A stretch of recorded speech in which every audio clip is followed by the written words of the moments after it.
ముఖ్యంగా దిగువ మధ్య తరగతి ప్రజలు ఈ ఉజాలా పథకం అని పెట్టి మరి సిలిండర్లు ఇంటింటికి ఇస్తున్నామని చెప్పి కేంద్ర ప్రభుత్వం ఏదైతే గతంలో ఒక స్కీమ్ తెచ్చిందో దానికి అనుగుణంగా దాదాపుగా చాలా పెద్ద ఎత్తున సిలిండర్లు తీసుకున్నారు.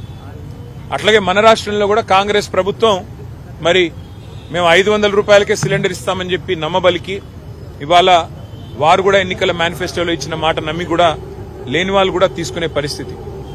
కానీ యుద్ధం ప్రారంభమైన తర్వాత ఇవాళ ఎల్పీజీ గోడౌన్లు ఎక్కడెక్కడైతే ఉన్నాయో, డిస్ట్రిబ్యూషన్ నెట్వర్క్లు ఎక్కడెక్కడైతే ఉన్నాయో ఇవాళ అంతటా కూడా చాంతాడంత లైన్లు, ఎక్కడికక్కడ పెద్ద ఎత్తున ప్రజలు ఆందోళన వ్యక్తం చేసే పరిస్థితులు ఇవాళ నెలకొని ఉన్నాయి.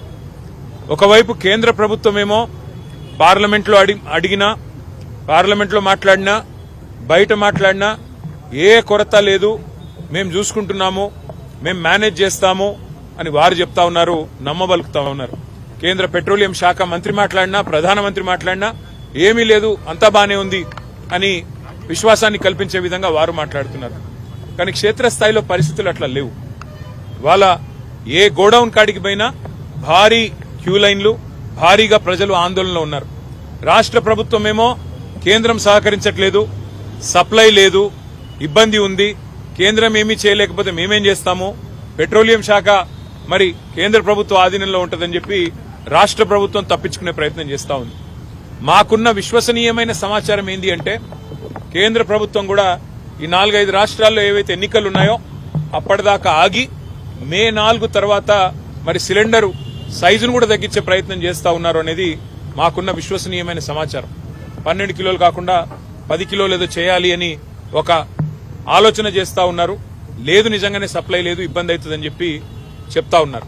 కానీ నిజానికి ప్రజలకు వాస్తవాలు తెలియనీయకుండా, ప్రజలకు వాస్తవాలు చెప్పకుండా మభ్యపెట్టి, ఇబ్బంది పెట్టి సామాన్య మధ్యతరగతి ప్రజలను రెండు ప్రభుత్వాలు కలిపి గోసబుచ్చుకుంటా ఉన్నాయి.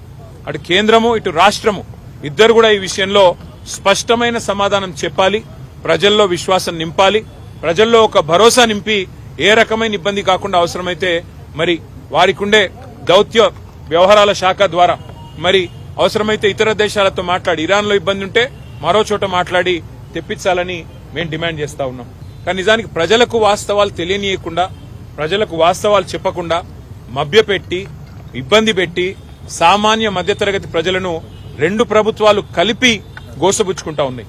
అటు కేంద్రము, ఇటు రాష్ట్రము ఇద్దరు కూడా ఈ విషయంలో స్పష్టమైన సమాధానం చెప్పాలి, ప్రజల్లో విశ్వాసం నింపాలి, ప్రజల్లో ఒక భరోసా నింపి ఏ రకమైన ఇబ్బంది కాకుండా అవసరమైతే మరి వారికుండే దౌత్య వ్యవహారాల శాఖ ద్వారా మరి అవసరమైతే ఇతర దేశాలతో మాట్లాడి, ఇరాన్లో ఇబ్బంది ఉంటే మరో చోట మాట్లాడి తెప్పించాలని మేము డిమాండ్ చేస్తా ఉన్నాం.